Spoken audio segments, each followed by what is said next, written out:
the street, and the time when I was born, I was moving to a beat I never felt before. I soon opened my eyes, I took a look around. I saw it written across the sky, the revolution starts now. Yeah, the revolution starts now.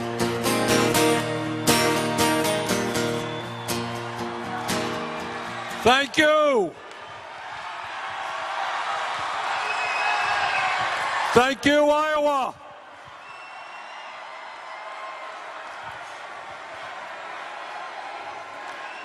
Now, we just heard from President Obama, and it reminded me of something that I think we should think about, and that is to reach out to our Republican friends and colleagues who are suffering from a very, very serious illness. They suffer from amnesia. They forgot what the world looked like 7 years ago.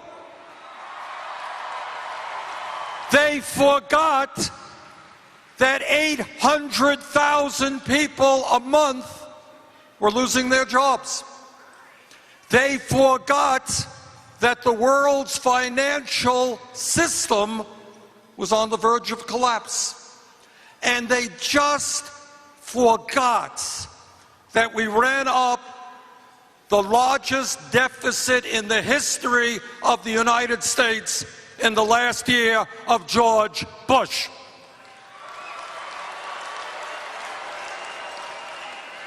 So we wish our Republican friends well on the road to recovery, and we tell them what every American knows. Yeah, we got problems today, but everybody knows, thanks to the President and the Vice President, we have made real progress in improving our economy.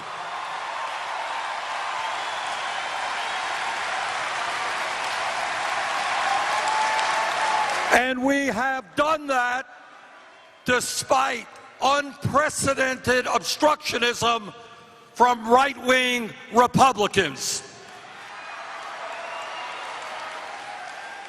Now let me begin by thanking all of you for being here tonight. Thank Dr. McGuire for her great work as chair of the Iowa Democratic Party. And I want to thank you for your patriotism, for your love of our country, and for doing today what too few Americans are doing. You are not standing on the sidelines complaining.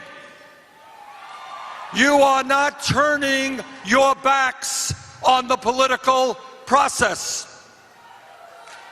You are standing up and fighting back. And that is what this campaign is about. And it is what the political revolution is about.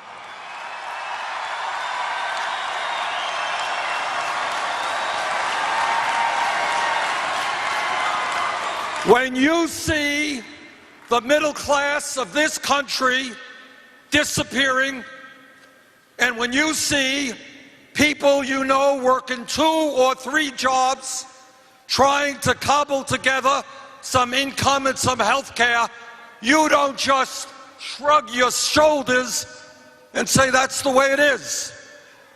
You fight to raise the minimum wage to a living wage.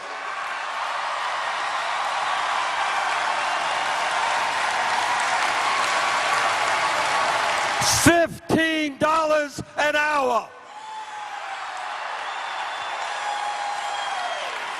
And we fight for pay equity for women workers.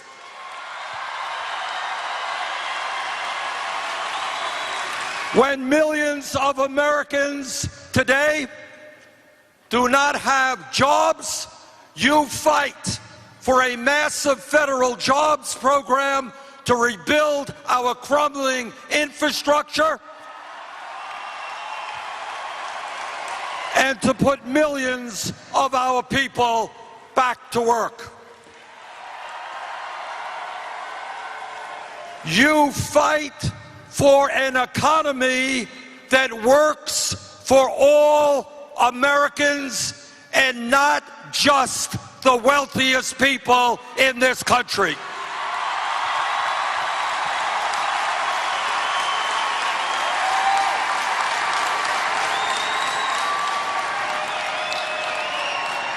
When you see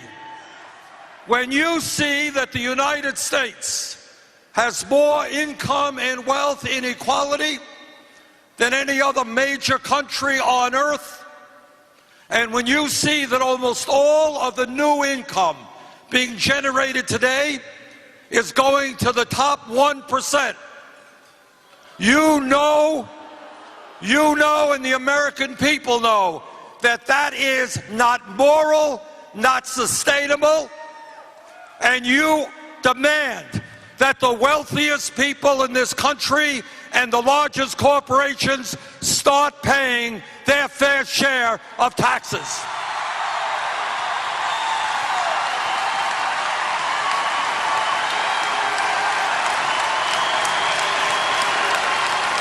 When you see that here in the United States we have more people in jail than any other country on earth, disproportionately black and Latino, you know that what we have got to do is invest in jobs and education, not more jails and incarceration.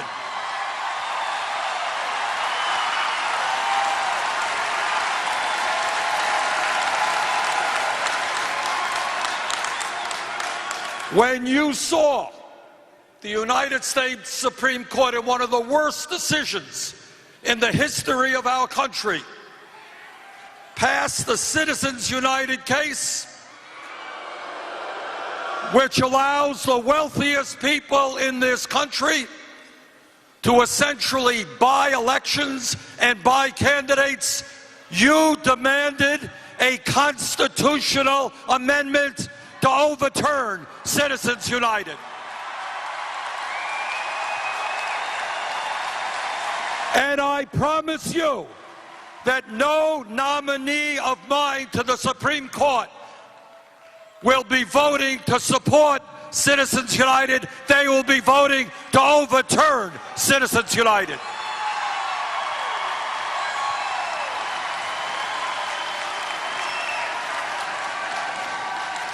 Now, while many in the Republican Party continue to deny the reality of climate change, you have demanded that we lead the international effort in transforming our energy system away from fossil fuel to energy efficiency and sustainable energy.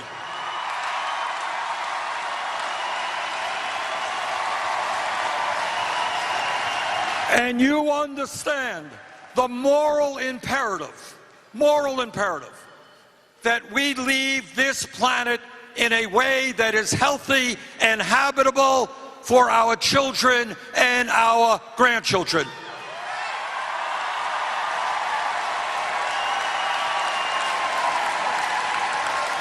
You are not on the sidelines of these struggles. You are in the middle of this fight, and that is what our campaign is all about.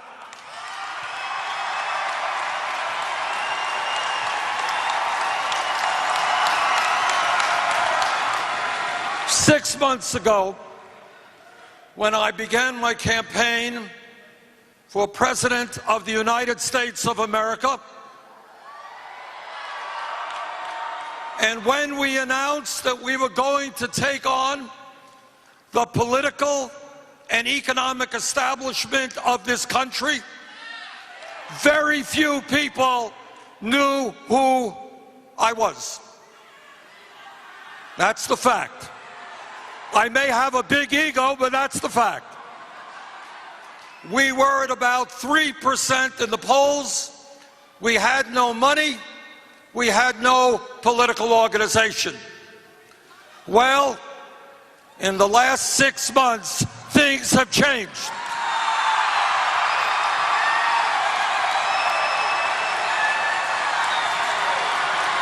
Yes, they have. Hundreds of thousands of volunteers in every state in this country are working hard, including 7,000 right here in Iowa. We have brought out to our rallies and our town meetings over 300,000 Americans. And we've drawn some of the largest turnouts of any campaign.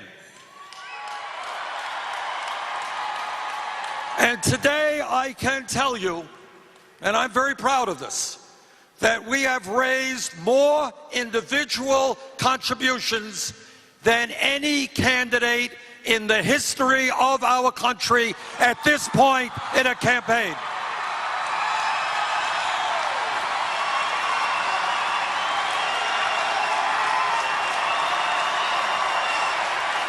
And the average contribution is $30 a piece.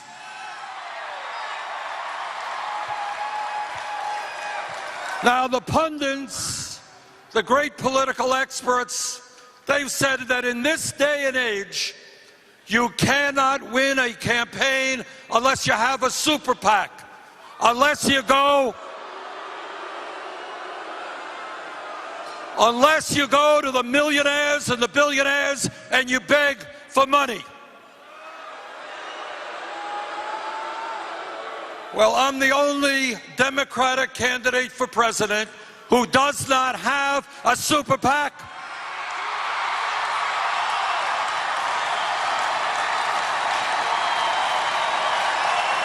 And we are going to prove the experts wrong because we're going to win this campaign.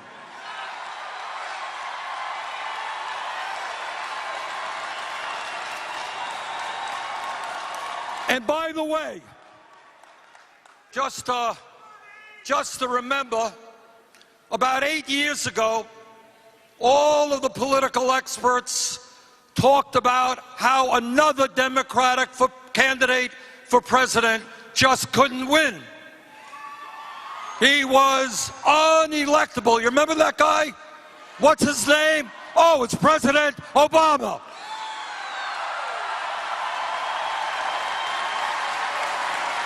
Well, Iowa, I think we are going to prove the pundits wrong again. I believe we're going to make history one more time.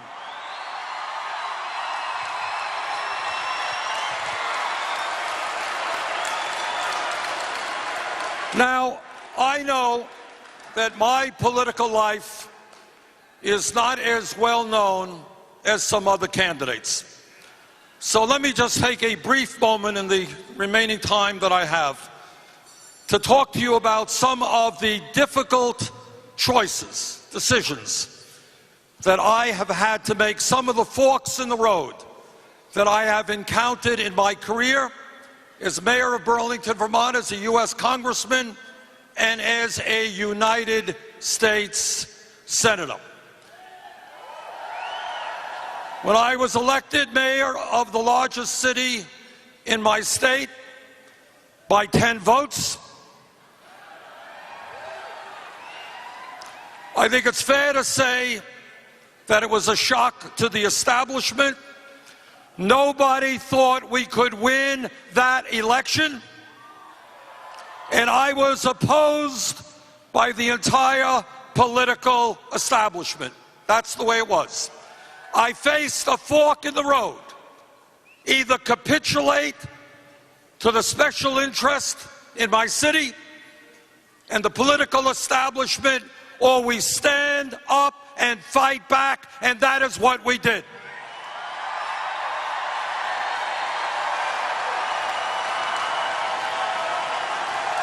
Two years later, in the next election, we doubled the voter turnout. We elected progressive candidates, and we made profound changes to make Burlington one of the most livable cities in the United States of America. And I learned the lesson then.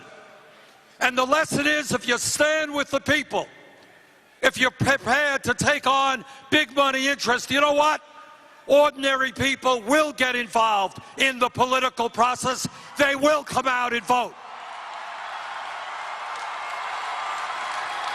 And that's a lesson we have got to learn today.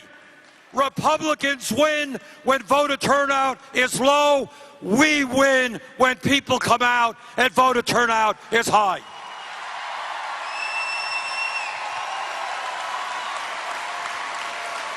Now, after I came to Congress, elected in 1990, corporate America, Wall Street, the administration, and virtually all of the corporate media, they said, you got to vote for this NAFTA trade agreement.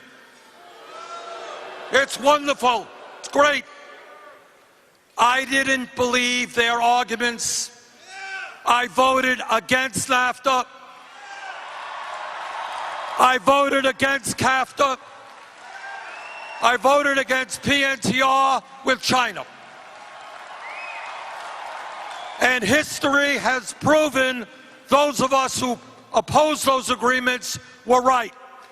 Because in the last 14 years, this country has lost 60,000 factories and millions of decent-paying jobs.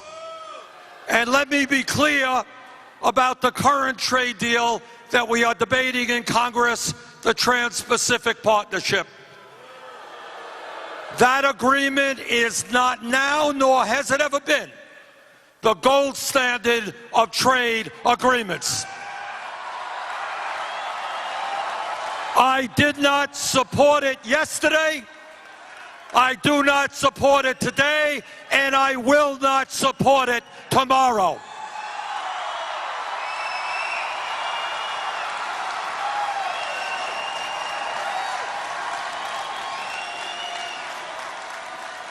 In 1996, I faced another fork in the road, a very, very difficult political situation.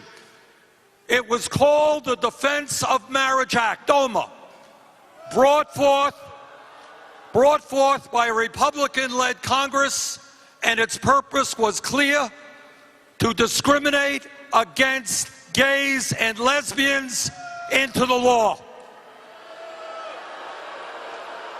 And let us all remember that gay and lesbian rights were not popular then as they are today. It was a tough vote. And I'm sorry to have to tell you that that bill won by an overwhelming majority in the House of 342 to 57. That was not a political easy vote. Now today, some are trying to rewrite history by saying they voted for one anti-gay law to stop something worse. That's not the case. There was a small minority in the House opposed to discriminating against our gay brothers and sisters, and I am proud that I was one of those members.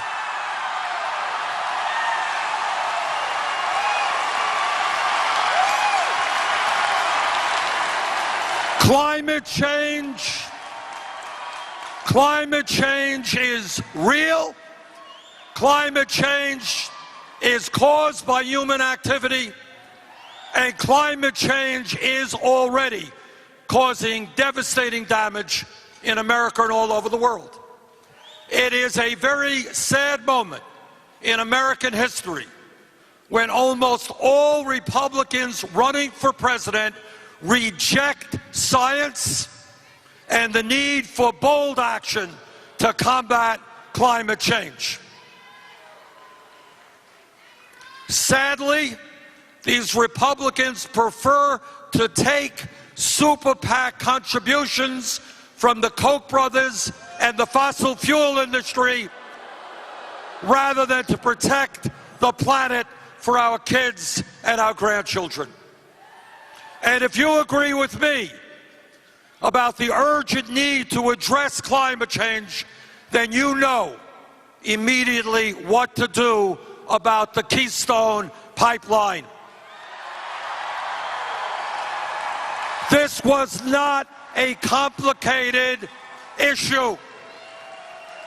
Should we support the construction of a pipeline across America, accelerating the extraction and transportation of some of the dirtiest fossil fuel in the world? To me, that was a no-brainer, and that's why I have opposed the Keystone Pipeline from day one.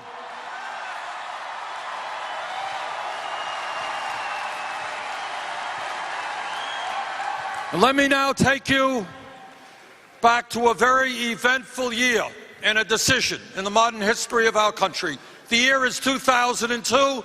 The issue is whether Congress should vote to invade Iraq. Public opinion and most of the media were for the war. And it turns out that big majorities in Congress were for the war as well. Overwhelming support in the House and the Senate for the war. I listened carefully to what Bush and Cheney and Rumsfeld had to say, and I said, no, they're not telling the truth.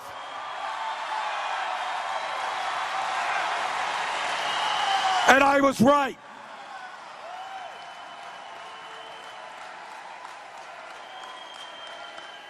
Brothers and sisters,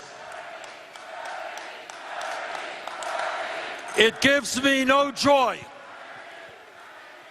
to tell you that much of what I predicted about Iraq turned out to be right. Doesn't give me any joy at all. But that was a tough vote. I came to that fork in the road, and I took the right road, even though it was not popular at that time.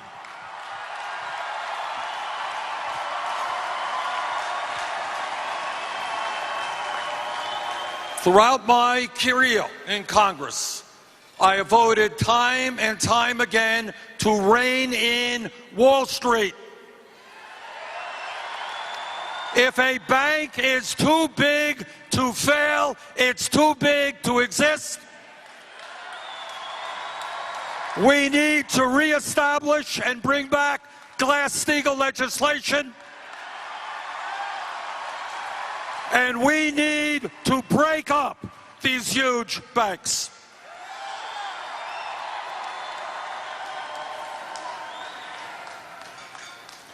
Well, let me conclude, because I see Andy getting itchy here. Let me conclude by just saying this. We face, as a nation, enormously difficult and complex problems. That's the truth. But I believe now, and I have always believed from the bottom of my heart, that yes, these guys got the money, they have the power. But when people stand together, black and white, Hispanic, gay and straight, young and old, men and women, gay, when we stand together,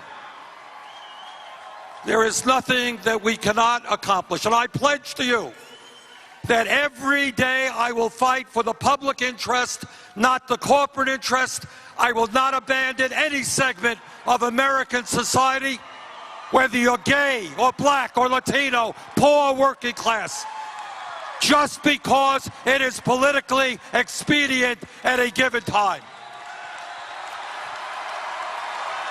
So let us go forward together.